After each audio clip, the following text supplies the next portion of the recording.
Good evening, everybody. It is the live Monica Makes It Happen Facebook show. Over 200 shows. And here at Pix 11, we are committed to going back. It's always in the follow-up.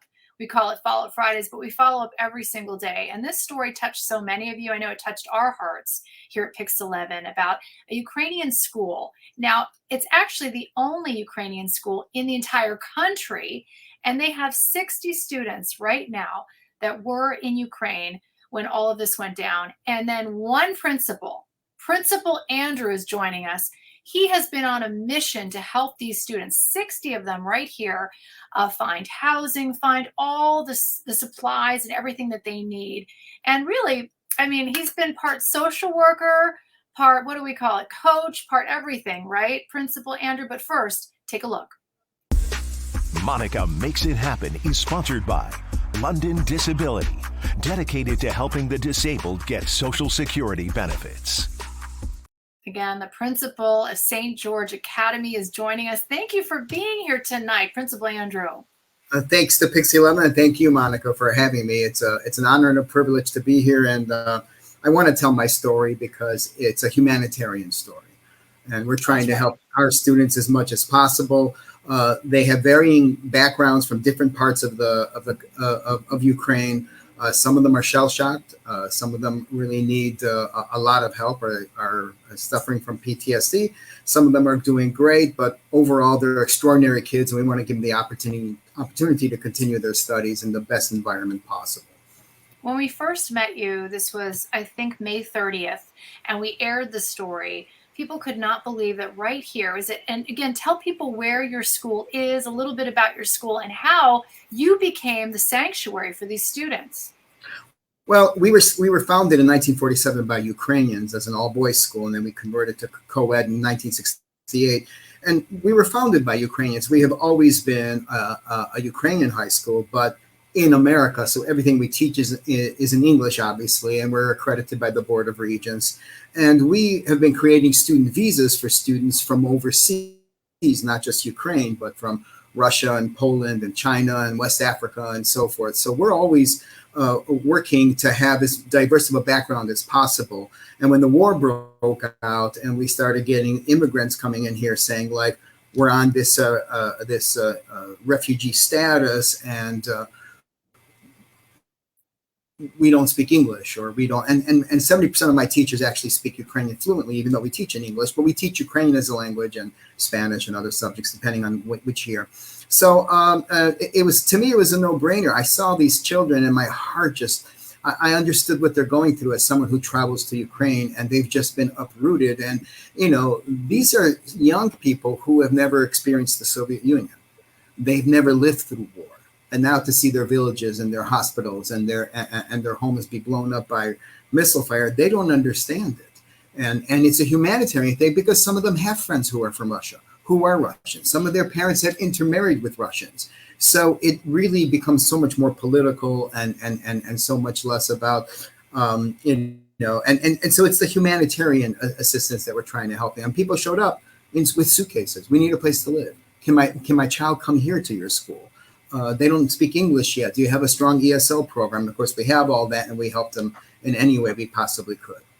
And what I love, Principal Andrew, is when we visited, we got to meet so many, and we showed some of the video of some of the beautiful students that you're helping.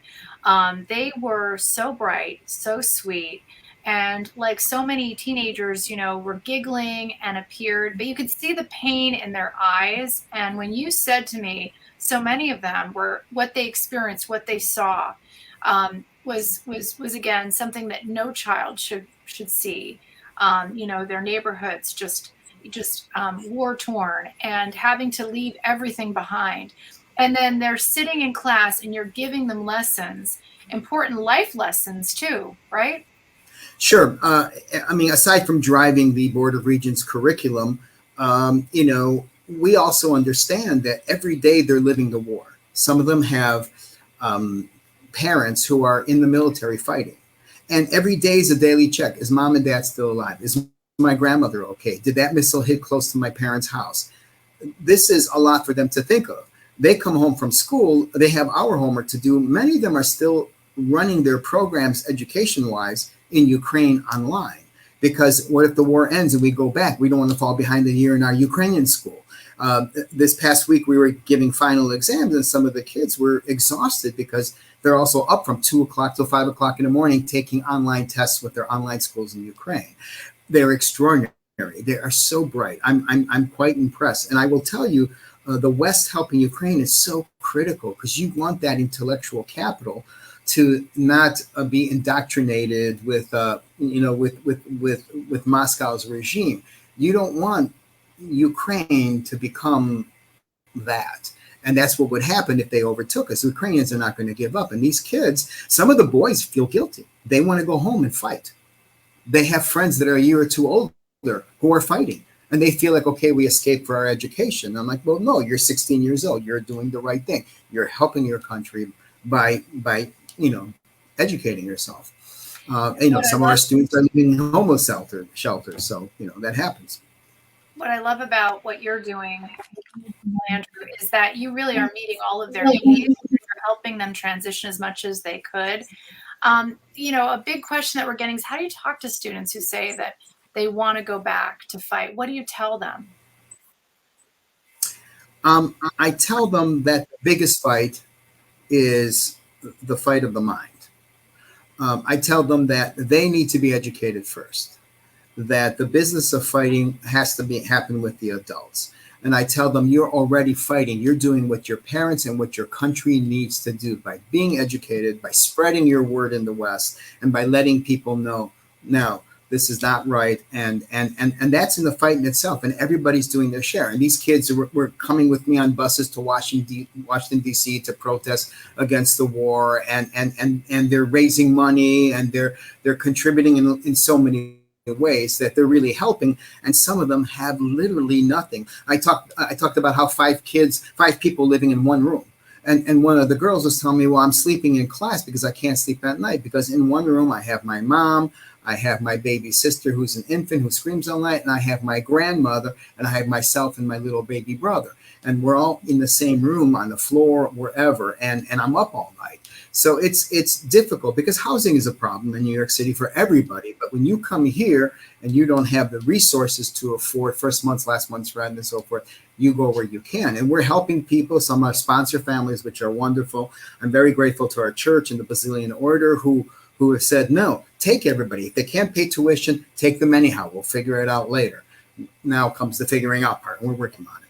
I know, and I love that, when we first spoke, we talk about donations and how this is really private donations that are sponsoring everything that they're doing. It is the community of the Lower East Side, the East Village, really making it happen. The churches, the moms, the dads, the neighbors of your school that are really stepping up. And that's what I love about this story. I love about what you're doing, because again, you are a Catholic school, and so you need to fully fund that, like laptops. You need laptops for all the kids so that they can do their homework and things that you wouldn't normally think about. I mean, they came here with nothing, and so you had to get them everything. And so I think let's show the story so that people get a little bit more background and meet these incredibly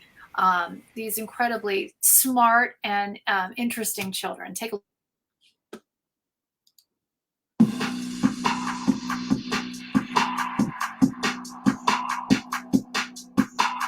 In the heart of the East Village is the St. George Academy. It is the only Ukrainian high school in the United States. When the war broke out, the principal here sprung into action. Now dozens of teens are here learning and thriving, but they need support. It's been a tough road a little bit, right? It's been tough. Yeah. Ariana and Vitalini Habor are sisters who came here to America a month ago from Ukraine. Their family was escaping the war. Now they're in an English class preparing for the Regents exam. It's nice to be with friends and family here, right?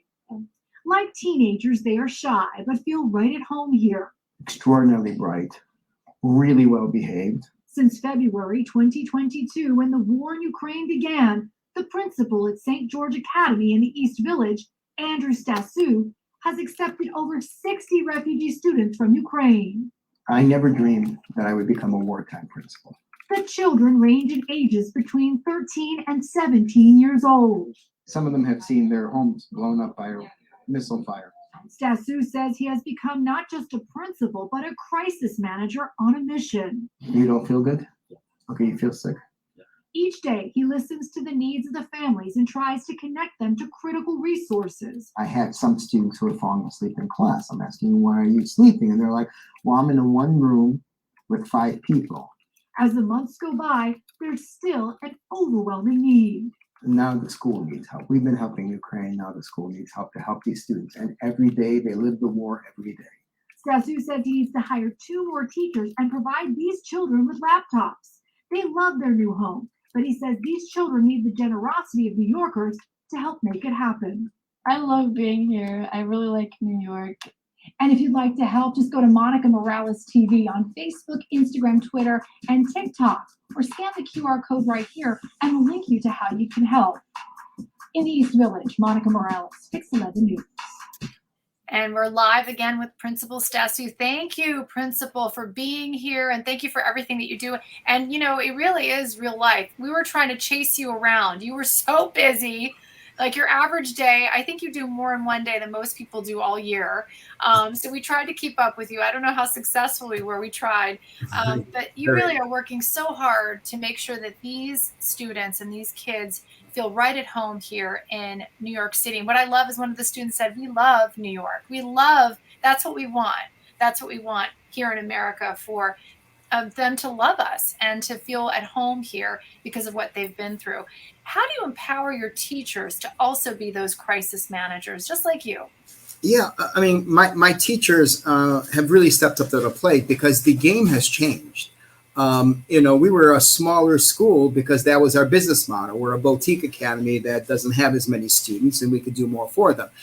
And I've been motivating my teachers to say to them, we still have to offer the best education we possibly can. So teachers have been forced into this scenario where suddenly their classroom swelled from 20 to 40 students, and suddenly a third of them might not speak any English at all. So we've been having pullouts. We pull kids out for ESL. We might have our ESL teacher sit in on a class and then explain the lesson. We hired an additional teacher that speaks both languages that can translate.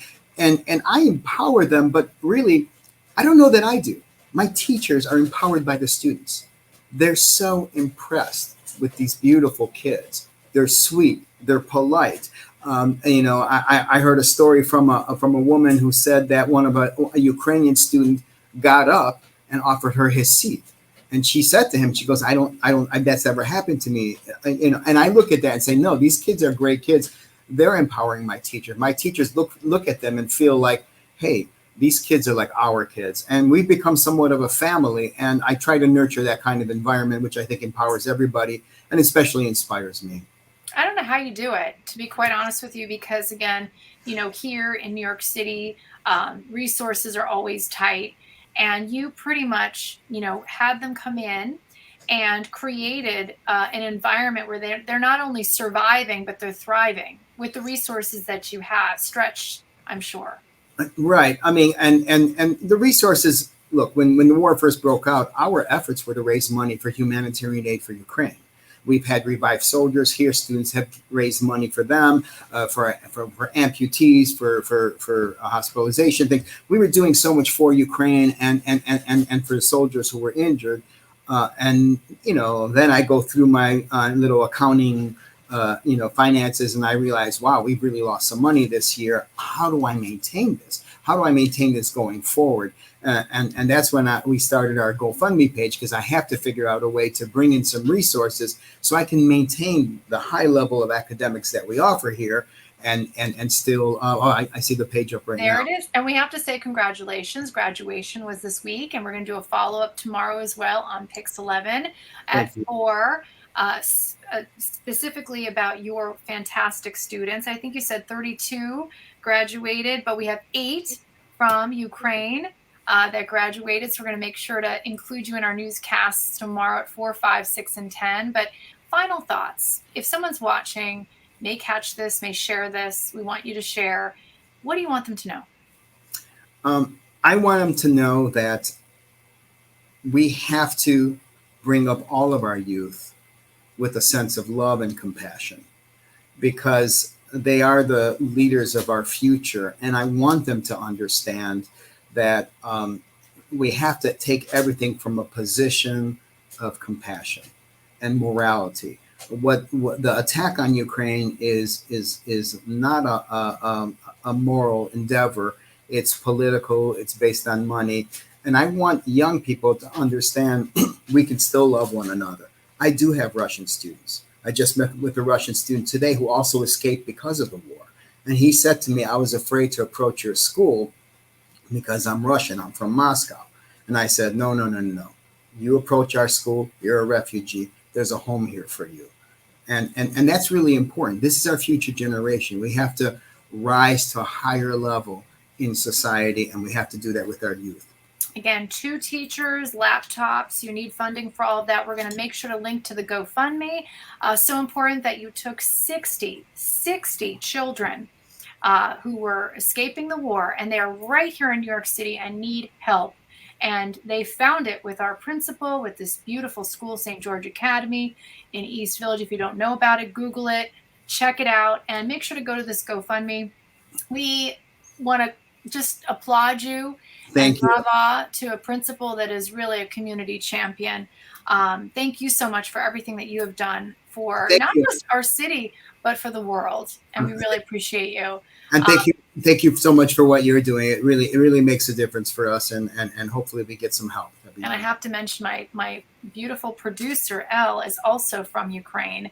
So this really hits close to home for all of us. We are all one. We are all one world. So we're gonna stay on this story. You know how we are. We stay on the story. Follow up Fridays. We're gonna keep going back. Keep doing Facebook shows, but don't forget to watch us every night at 4, 5, 6, and 10. Specifically at 5:55 every evening. If you have a story, you know how to reach us too. We're on TikTok, Monica Morales TV. We're making it happen.